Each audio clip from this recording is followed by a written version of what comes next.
بسم الله الرحمن الرحيم. Al-mabahatu al-khamisu al-umur allati yajibu 'ala al-mufassiri an yatajannabaha fi tafsirihi bir-ra'yi. Hal-hal yang perlu diwaspadai, yang perlu dihindari, yang perlu dijauhi ya bagi seorang mufassir saat dia menafsirkan Al-Qur'an dengan ra'yunnya. Nah, ini semacam rambu-rambu ya, rambu-rambu hudud yang tidak boleh dilewati oleh mufassir ketika dia menafsirkan Al-Qur'an dengan ra'yun. Baik. Qala Syekh Az-Zahabi, hunaka umurun yajibu 'ala al-mufassiri an yatajannabaha bi tafsirihi hatta la yaqa' fil khata'i wa yakunu mimman qala fil Qur'an bi ra'yihi al-fasid.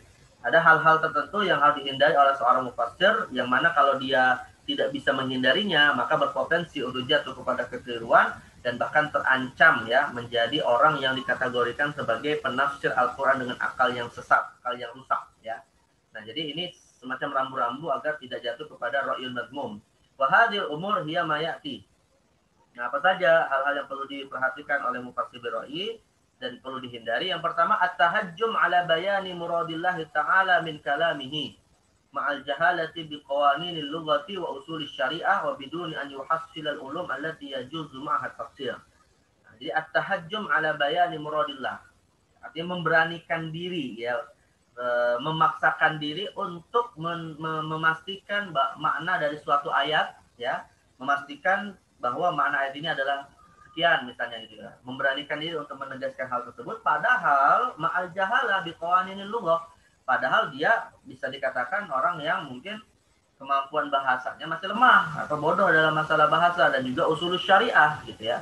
Artinya dia ini berbicara tanpa ilmu sebenarnya ya. Jadi artinya Syekh Az-Zahabi ingin mengatakan poin pertama ini janganlah berani berbicara tentang Allah tanpa ilmu gitu ya. Wa biduni an yuhassilal ulum allati yajuzu ma'ha tafsir, dan juga tidak boleh kemudian berbicara tentang Al-Qur'an tanpa dia memenuhi, tanpa dia menguasai berbagai macam ilmu-ilmu yang dengannya dia boleh menafsirkan Al-Qur'an dengan ra'yunnya, yaitu 15 ilmu yang sudah kita bahas bagaimana yang disebut oleh Syekh Az-Zahabi dan dirujuk atau dinukil dari Al-Itqan fi Ulumil Quran li Al-Imam Jalaluddin Suyuti.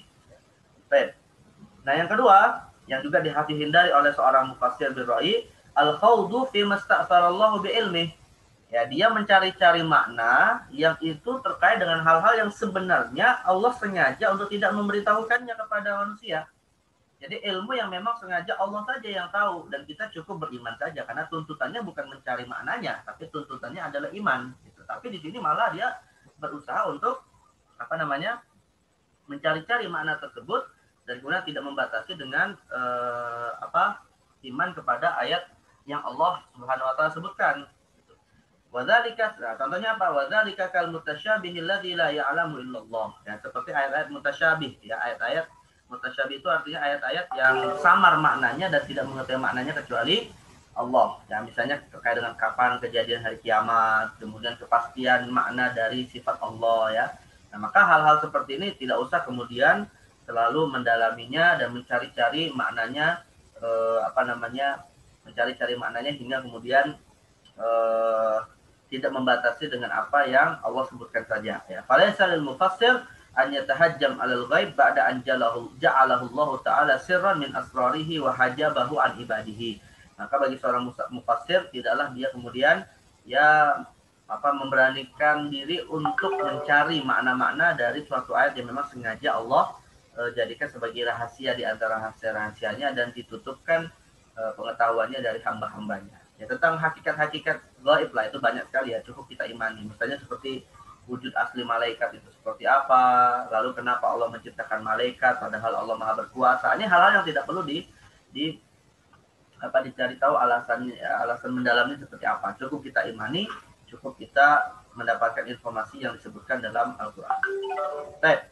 At-talis ya as-sayru ma'al hawa wal istihsan. Ya, dan juga tidak dibolehkan, tidak dibenarkan bagi seorang mufassir birra'yi ya menafsirkan Al-Qur'an didasarkan kepada hawa nafsu dan istihsan. Istihsan di sini maksudnya adalah addu syai' hasanan bi aqli, menganggap bahwa ya makna yang dia temukan itu baik gitu ya. Makna yang ditemukan itu dianggap sudah bagus, tapi tidak ada dasarnya, tidak ada argumentasinya, tidak ada dalilnya.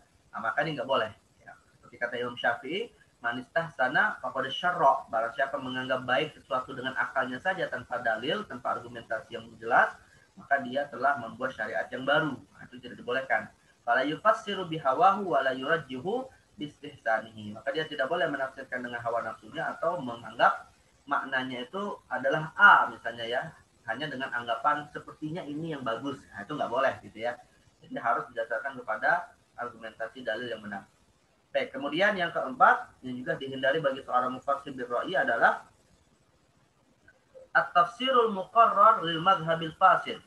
Ya, at-tafsirul muqarrar lil madhhabil fasid. Tidak boleh dia menafsirkan Al-Qur'an menggunakan dasar-dasar fondasi keyakinan dari mazhab yang rusak, mazhab yang sesat. Jadi dia tidak boleh misalnya membangun tafsirnya itu menggunakan konsep-konsep yang sudah dianggap oleh para ulama sebagai konsep yang menyimpang dari akidah. Ya, misalnya seperti konsep akidahnya Khawarij yang menganggap bahwa murtakibil kabirah itu kafir misalnya. Ya, ini nggak boleh. Nanti akan dijelaskan ya, akhwat, penjelasan tentang siapa saja mazhab-mazhab fasid ini ketika kita akan membahas kitab-kitab tafsir bil ra'yi ya.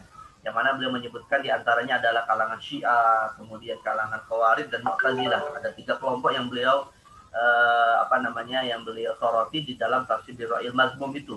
Dan beliau juga menyebutkan berbagai macam konsep akidah yang mereka yakini dan itu semua menyimpang dari pemahaman yang benar yang dibawa oleh Rasulullah dan para sahabat atau ahli sunnah wal jamaah. Bi an yaj'al al-madhhab aslan wa tafsiru tabi'an. Yang mana biasanya kelompok-kelompok yang menyimpang ini tadi menjadikan mazhabnya itu sebagai sumber tafsir dan tafsir itulah yang nanti mengikuti gitu ya. Jadi mereka itu sudah menetapkan dulu konsep tafsirnya dan akhirnya dicari pembenarannya lewat Al-Quran dan tafsir Al-Quran. Tapi yang jadi masalah ketika ayat Al-Quran kemudian tidak menguatkan konsep mereka, nah disinilah mereka menggunakan pendekatan takwil.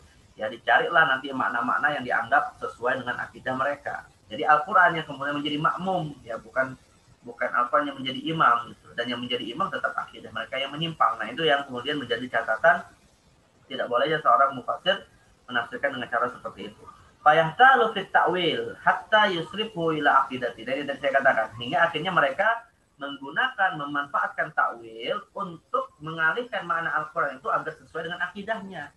Ya wa yaruddu ila madhhabihi bi ayyi tariqin amkan. Yaitu dengan segala cara yang bisa, intinya akidah mereka itu dianggap sejalan dengan Al-Quran. Wa in kana ghayatun fil bu'di wal gharaba. Meskipun kalau diperhatikan ya sangat jauh, tidak ketemu gitu ya. Ini yang kita sering sebut dengan istilah cocokologi tafsir gitu ya.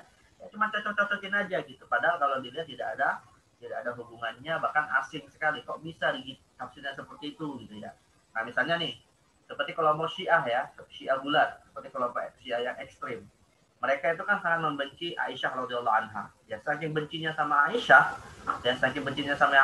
kalau ada ayat-ayat Al-Qur'an yang dianggap itu suatu dianggap suatu yang buruk gitu ya, itu mereka nisbatkan kepada Aisyah gitu. Padahal kalau kita lihat secara ya hal yang sederhana aja lah, nggak usah bicara tafsir gitu ya. Kita lihat dalam konteks ayatnya saja yang berbicara tentang masalah apa misalnya, itu nggak akan ketemu gitu. Nah contohnya misalnya adalah ketika mereka menafsirkan ayat dalam masalah pembunuhan ya di zaman Bani Israel, di zaman Nabi Musa alaihissalam.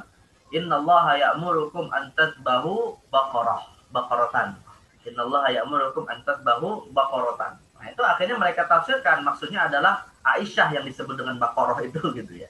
Jadi perintah untuk menyembelih hewan sapi itu kata mereka maksudnya adalah Aisyah. Nah, itu saking bencinya sama Aisyah, akhirnya mereka memaknai Baqarah di situ adalah Aisyah radhiyallahu anha. Ya, tentu ini maksud yang sangat jauh menyimpang, tidak logis, ya bahkan tentu menyimpang dari akidah yang benar. Karena akidah yang benar kita wajib memuliakan keluarga Rasulullah termasuk istri Rasulullah Shallallahu Alaihi Wasallam. Jadi intinya yang keempat, tidak boleh menafsirkan Al-Quran dengan menggunakan fondasi keyakinan yang fasid, yang menyimpang dari akidah yang benar. Dan yang terakhir, at-tafsiru ma'al qata', yang juga dilarang, yang tidak dibolehkan adalah at-tafsiru ma'al qata' bi anna muradallahi kadza wa kadza min ghairi dalil. Ini mirip ya, ini mirip sebenarnya dengan yang nomor pertama juga atau nomor yang kedua. Ya, jadi menafsirkan Al-Quran, walaupun dia sudah punya ilmu untuk menafsirkan dengan ra'yun, tetapi dia menganggap tafsirnya lah yang paling benar dan dianggap qat'i 100% gitu ya. Padahal itu wilayahnya ijtihadi. Jadi dia meyakini bahwa tafsirnya itu sudah pada level qat'i, padahal dia mendasarkannya kepada dhanni. Terlebih kalau tidak waqada min ghairi dalil, terlebih kalau tidak didasarkan kepada dalil, itu kepada waham, kepada apa prasangka saja, kepada asumsi gitu ya. Kalau kepada dzon saja nih ya. Jadi mungkin pernah saya sampaikan kepada kalian ya akhwat. Ilmu itu kan ada tingkatannya. Maratibul idrak namanya ya. Maratibul idrak, tingkatan pengetahuan. Tingkatan pengetahuan itu ada tingkatannya ya. Yang pertama adalah kalau dia angkanya 100, itu namanya disebut dengan yaqini atau disebut dengan qat'i. Kalau dia angkanya 51 sampai 99 itu namanya dzon ya. Kalau dia 50 itu namanya syak. Kalau ke bawah 50 dari 1 sampai 49 namanya waham, kalau 0 itu namanya jahal. Nah, Al-Qur'an yang ditafsirkan dengan ra'yun, potensinya itu biasanya potensinya itu hanya pada 99 ke bawah gitu ya. Yang paling bagus ya dzon gitu, yang paling bagus dzon. Ya. Nah, tapi kalau misalnya sudah di level syak atau waham ini nggak boleh. Itu namanya al-qaul bi ghairi ilmin, berbicara tanpa ilmu atau tanpa dalil. Nah, yang angkanya 99 ke bawah saja, 99 sampai 51 saja, itu nggak boleh diyakini secara pasti inilah maksud Allah. Ya, karena itu sifatnya dzon, dan dzon itu sifatnya relatif. Kecuali kalau dzonnya seorang mufassir, ya ketika diteliti rupanya sesuai dengan dzon mufassir-mufassir yang lain. Jadi ada dzon 1, dzon 2, dzon 3, dzon 4 dan seterusnya, hingga kemudian setelah dibuat komparasi tidak ditemukan adanya perbedaan di antara mereka. Naiklah dia tingkatnya menjadi ijma. Nah, kalau sudah levelnya menjadi ijma, maka ya kita katakan bahwa tafsir itu bukan lagi atau tafsir itu sudah bisa dipastikan adalah qata, ya tafsir yang sifatnya qat'i, datang dari atau bisa ditegaskan sebagaimana yang diinginkan oleh Allah. Kalau sudah levelnya ijma, ya. Tapi kalau levelnya masih dhon, maka tidak dibenarkan untuk dia al-qat'u bi anna muradallahi kadza wa kadza. Memastikan itulah makna yang diinginkan oleh Allah. Nah, makanya saya sarankan ya akhwat, kalian mendownload nih ya, ada satu buku bagus, saya sudah mencetaknya. Ini ada cetak, bukunya bagus, judulnya Al-Ijma' fit Tafsir ya. Ini ada di internet, kalian bisa download Al-Ijma' fit Tafsir. Al-Ijma' fit Tafsir ini hasil dari studi tesis ya, tesis S2. Tesis S2 yang ditulis oleh Muhammad ibn Abdul Aziz ibn Ahmad al-Qubairi ya. Nah, ini Al-Ijma'u fit Tafsir ya, risalah magister. Al-Ijma' fit Tafsir, lumayan tebal nih, ada sekitar berapa? Ada sekitar 564 halaman. Nah, ini saya baru cetak. Nah, jadi kalau kalian ingin tahu ya bagaimana nih suatu tafsir yang mungkin awalnya berasal dari dzon, awalnya berasal dari ijtihad, lalu kemudian menjadi suatu yang qat'i karena sudah menjadi ijma', maka ini kalian bisa membaca contoh tafsir seperti ini.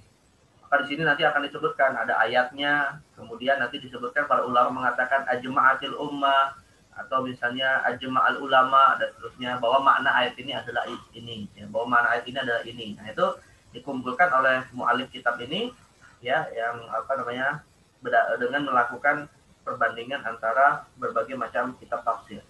Jadi kalau misalnya tafsir Al-Qur'annya itu ya sudah sampai level ijma', nah itu nggak masalah, kita yakini sebagai tafsir yang qat'i, ya sebagai tafsir yang bersifat qat'i. Tapi kalau masih dalam wilayah dzon, apalagi terbuka peluang terjadinya ikhtilaf, ya maka ini tidak boleh diyakini sebagai tafsir yang memang itulah yang Allah inginkan, Allah kehendaki. Nggak boleh. Jadi dia hanya boleh mengatakan ini pendapatku. Ya.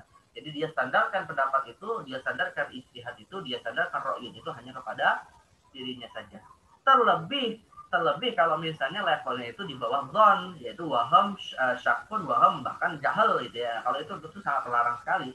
Ya. Wahada manhiyun anhu syar'an. Nah, kalau misalnya levelnya adalah syakun ke bawah, makanya tentu dilarang di dalam penafsir Al-Quran. Karena orang yang syak itu ya, orang yang ilmunya hanya 50% ke bawah, kewajibannya bukan ijtihad, tapi kewajibannya ada taklid.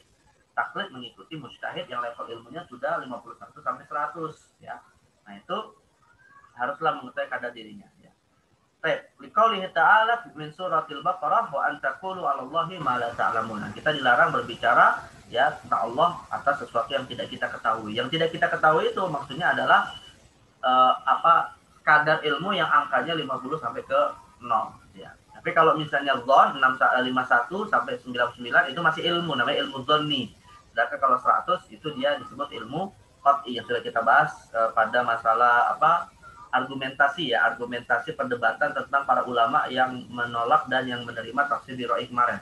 Nah, di situ kan ada salah satu dalil pihak yang menolak tafsir birra'i bahwa ra'yun itu adalah dzon. Ya, ra'yun itu adalah dzon dan berbicara tentang Al-Qur'an dengan dzon itu nggak boleh. Tapi dibantah oleh para ulama yang mengatakan tafsir birra'i boleh karena dzon itu termasuk ilmu. Ya, dzon itu termasuk ilmu tapi dengan catatan tidak bertentangan dengan yang qat'i. Jadi dzon itu bisa digunakan ketika tidak ada makna yang qat'i yang ditemukan, yaitu lewat Rasulullah misalnya atau lewat sahabat misalnya. Nah, itu jadi maka tafsir yang berdasarkan kepada dzon itu dibolehkan. Tapi kalau di bawah dzon, syakkun, wahmun, jahlun, walasiyama jahlun murakkab gitu ya, maka ini adalah tidak dibolehkan dan kewajibannya adalah taklid kepada mujtahid. Baik, ini beberapa hal yang perlu diperhatikan dan tidak boleh dilanggar ya sebagai batasan atau mawani ya. Saya sebut dengan istilah mawani juga, larangan-larangan bagi seorang mufassir yang menafsirkan Al-Qur'an dengan ra'yuhu.